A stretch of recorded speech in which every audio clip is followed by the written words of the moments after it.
The late September sun beat down on the dusty roads of the Pine Ridge Reservation in South Dakota. Caleb Morrison, a 34-year-old drifter with weathered skin and tired eyes, guided his second-hand motorcycle along the cracked asphalt of Highway 18. His belongings, a worn backpack, bedroll, and small cooler, were strapped to the back of his Harley, a 2005 model he'd purchased 4 years ago after leaving his job as a construction worker in Minneapolis. The expansive prairie landscape stretched out around him, golden and swaying in the autumn breeze.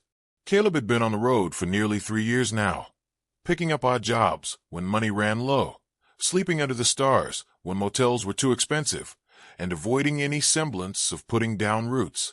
The death of his wife Sarah to cancer had set him adrift, untethering him from the life they'd planned together. He slowed as he approached the small community of Wounded Knee, a place heavy with history that Caleb knew only vaguely from high school textbooks. His motorcycle sputtered, the engine coughing before cutting out completely. Caleb coasted to the side of the road, cursing under his breath as he dismounted. "Not again," he muttered, kneeling beside the bike and examining the fuel system. It was the third time this month the carburetor had acted up. The nearest mechanic was in Pine Ridge Town, at least 20 miles away. As Caleb worked on his bike, he became aware of someone watching him. Looking up, he saw a boy of about 10 standing a few yards away, thin shoulders hunched beneath an oversized t-shirt, dark eyes observing with quiet curiosity. "Hey there," Caleb called, offering a half-smile. The boy didn't respond but took a small step closer. Caleb returned to his work, occasionally glancing at the child, who seemed content to watch in silence. After 30 minutes of tinkering, Caleb managed to get the carburetor cleared, wiping his greasy hands on an old rag. "You fixed it." The boy's voice startled Caleb, closer now than before. "Think so," Caleb replied. "Just needed a little coaxing." He studied the boy more carefully, noticing his gaunt cheeks and the way his jeans hung loose at the waist. "What's your name?" "Daniel." The boy kicked at the dirt with a worn sneaker. "Daniel Running Bear." "I'm Caleb." He reached for his small cooler, suddenly aware of his own hunger. Opening it, he found one apple left, bright red and slightly bruised from the journey, along with a half-empty bottle of water. His stomach growled, but as he looked at Daniel, he saw the boy's eyes fixed on the apple, a flash of longing crossing his face before he quickly looked away. Caleb hesitated only briefly. "You hungry?" he asked, holding out the apple. Daniel shook his head, but his eyes betrayed him. "Go on," Caleb insisted.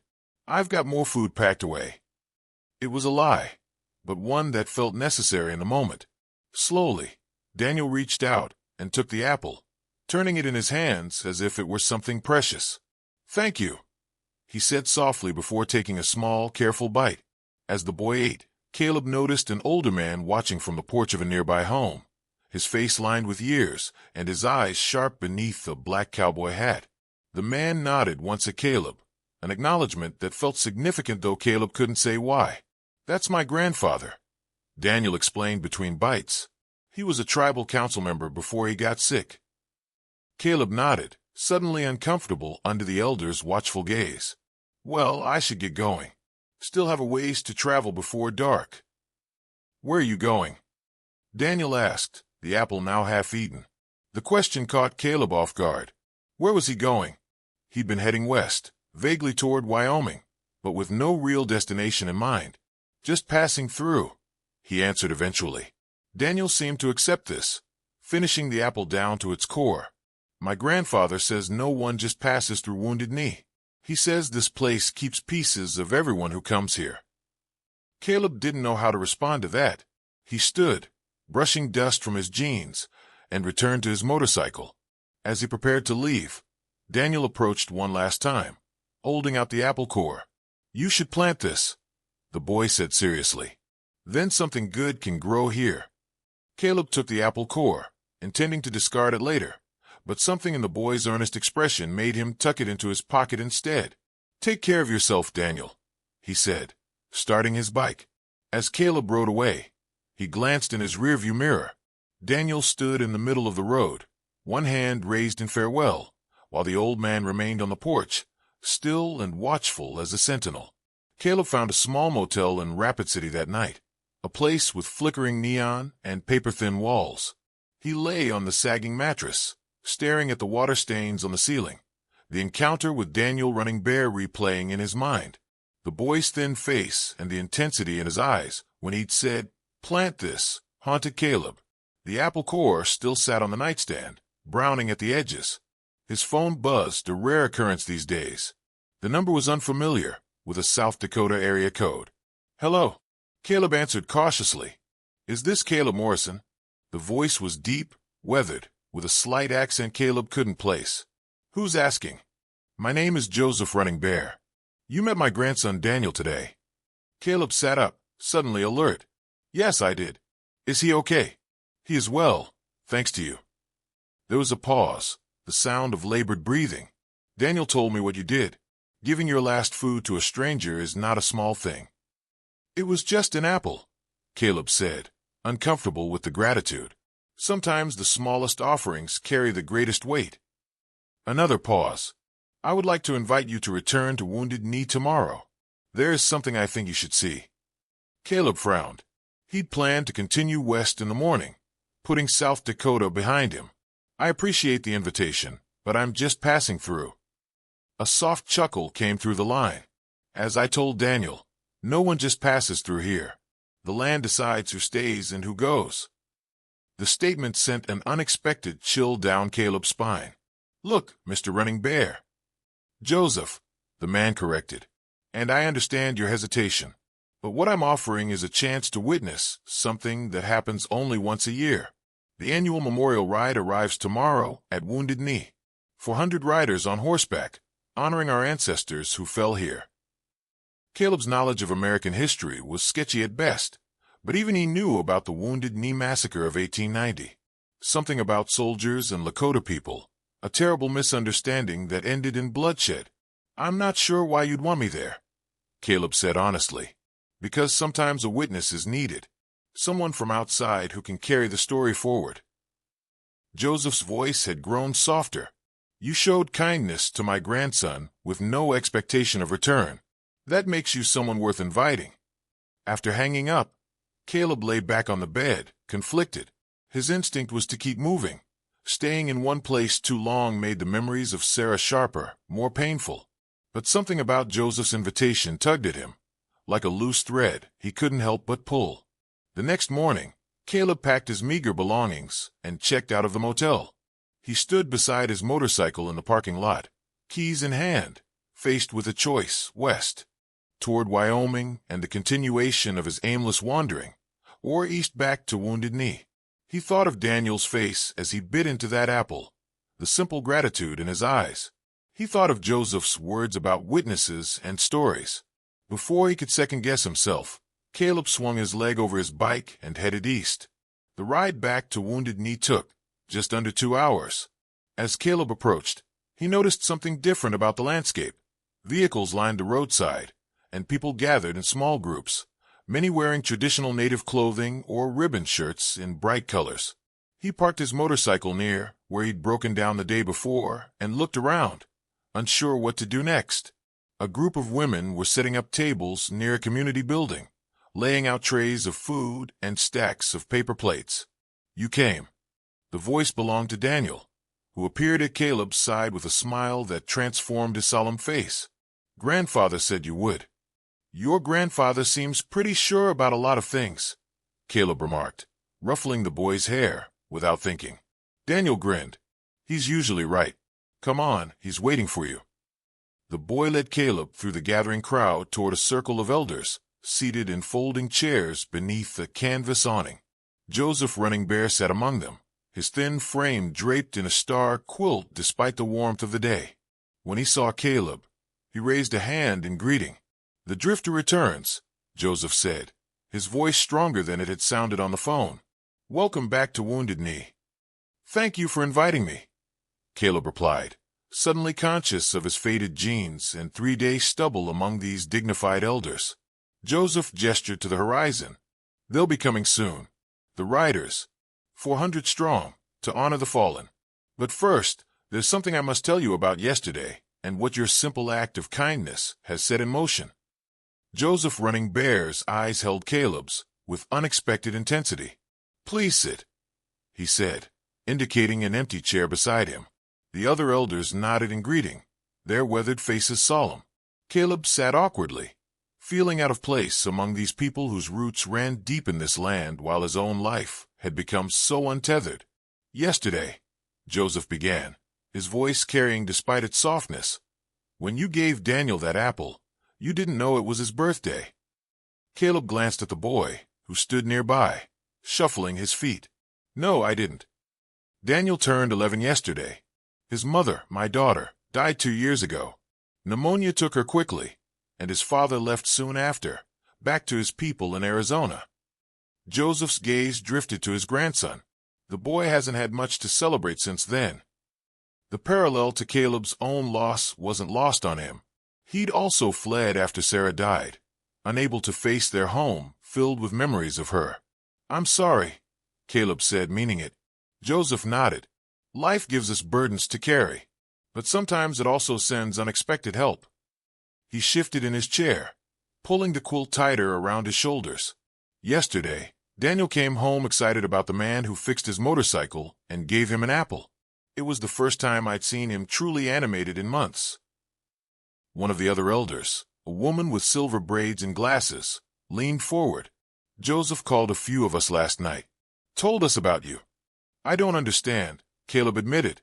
"It was just an apple." "To you, perhaps," Joseph said. "But to us, it was a stranger showing kindness to one of our children without knowing anything about him. In a world where our people are often invisible or worse, such a simple act carries weight." The elder woman nodded. "We made some calls. Word spread about the drifter who shared his last food with a Lakota child at Wounded Knee." Caleb felt his face grow warm. "Really, it wasn't. The memorial ride happens every year," Joseph continued, as if Caleb hadn't spoken. "To remember the massacre of 1890, yes, but also to celebrate our survival as a people. This year, the riders have agreed to do something special." Before Joseph could explain further, a shout went up from the edge of the gathering. "They're coming!" A ripple of excitement moved through the crowd. People began to line up along the main road, children hoisted onto shoulders for a better view. Daniel appeared at Caleb's side, tugging at his sleeve. "Come on," the boy urged. "You have to see from the front." Joseph nodded. "Go. I'll join you shortly." Caleb allowed Daniel to lead him through the crowd to the roadside.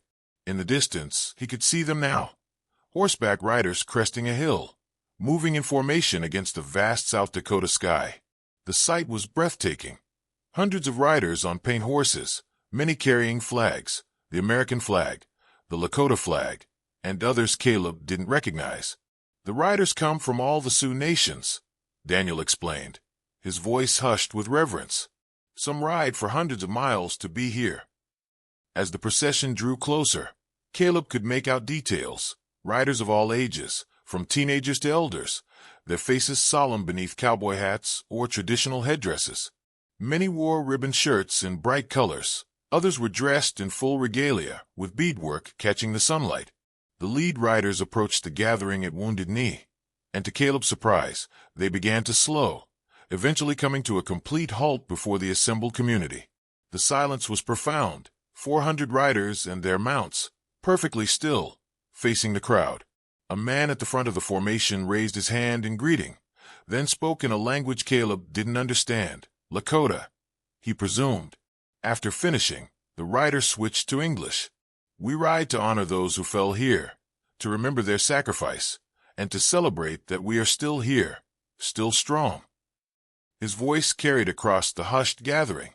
"Today, we also ride to honor a simple act of kindness, a stranger who shared his last food with one of our children."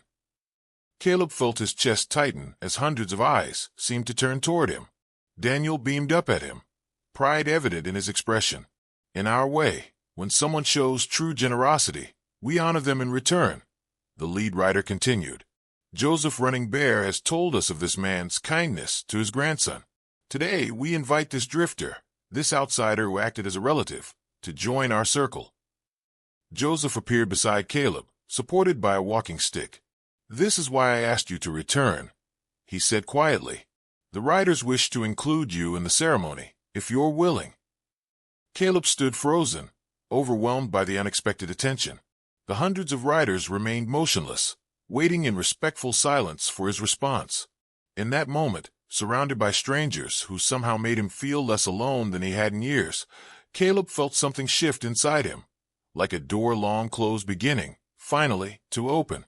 The lead rider dismounted and approached Caleb, his movements deliberate and dignified. He was a tall man in his 50s, with long black hair streaked with gray and eyes that seemed to evaluate Caleb with a single glance.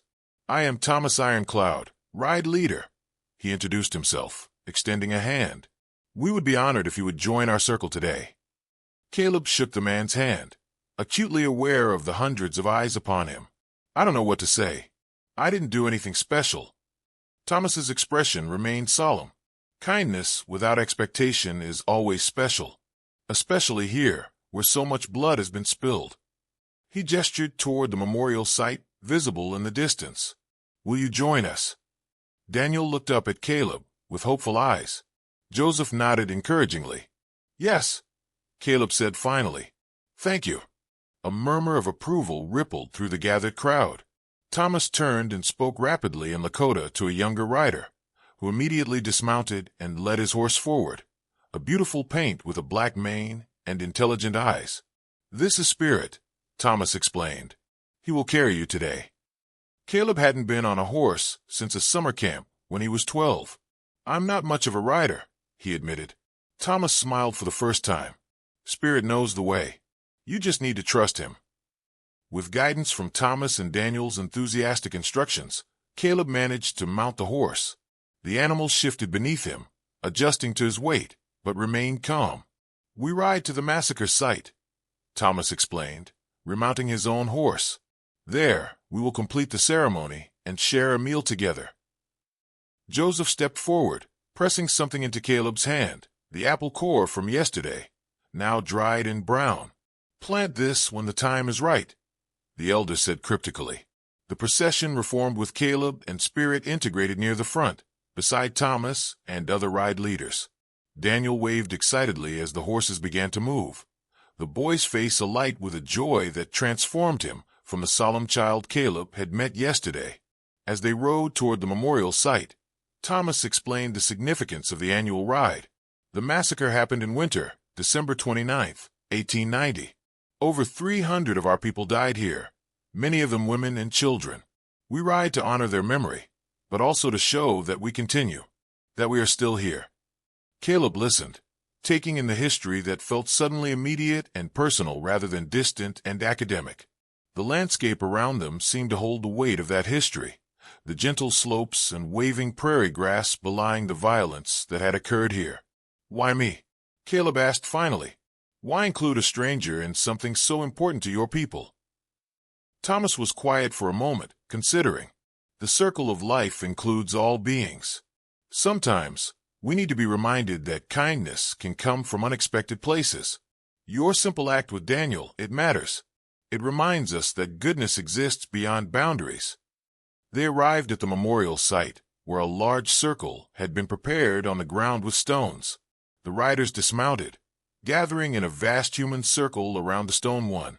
Helpers took the reins of the horses, including Spirit, leading them to a nearby grazing area. Joseph had arrived ahead of them in a pickup truck, driven by one of the community members. He now stood near the center of the circle, leaning on his walking stick. When everyone was in place, he raised his hand for silence. "We gather today as we do each year," Joseph began, his voice carrying surprisingly well, "to remember our ancestors who fell here and to celebrate our continued existence as Lakota people. Today, we also recognize an act of kindness that reminds us of our connection to all human beings." He gestured for Caleb to join him in the center. Reluctantly, feeling the weight of so many eyes upon him, Caleb stepped forward. "This man, Caleb Morrison, gave his last food to my grandson without hesitation, asking nothing in return. In doing so, he demonstrated the values we hold dear: generosity, compassion, respect for the young." A woman stepped forward, carrying a beautifully beaded leather pouch. She handed it to Joseph, who held it up for all to see. "This contains sacred tobacco," Joseph explained to Caleb quietly. "We offer it in prayer." The ceremony that followed was unlike anything Caleb had experienced. Joseph offered prayers in Lakota, with Thomas occasionally translating key phrases. The sacred tobacco was offered to the four directions, to the sky, and to the earth. Drums began to sound from somewhere in the circle, their heartbeat rhythm stirring something primal in Caleb's chest. When Joseph placed the tobacco pouch in Caleb's hands, indicating he should also make an offering, Caleb hesitated, then thought of Sarah. Silently, he dedicated his participation to her memory, wishing she could have witnessed this unexpected moment of connection. After the ceremony, the gathering transformed into a community feast. Long tables were laden with traditional foods: wojapi berry pudding, taniga, tripe soup, fried bread, and modern additions like pasta salads and hamburgers. People filled their plates and sat in groups on the grass, the atmosphere shifting from solemn remembrance to celebration. Daniel found Caleb amidst the crowd, proudly introducing him to what seemed like dozens of cousins, aunts, and uncles. "This is the man who gave me the apple," he would say, and each person would smile and thank Caleb, often pressing small gifts into his hands: beaded keychains, small dream catchers, or simply firm handshakes and words of appreciation. "You're quite the celebrity," Thomas remarked, joining Caleb as he finally found a quiet moment to eat. "How does it feel?" "Overwhelming," Caleb admitted. "I'm not used to this much attention." He glanced around at the vibrant gathering.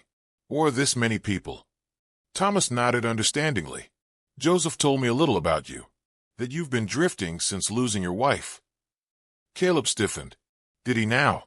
"Old Joseph sees more than most," Thomas said with a shrug. "He said you have the look of someone running from ghosts." Caleb set down his plate, appetite suddenly diminished.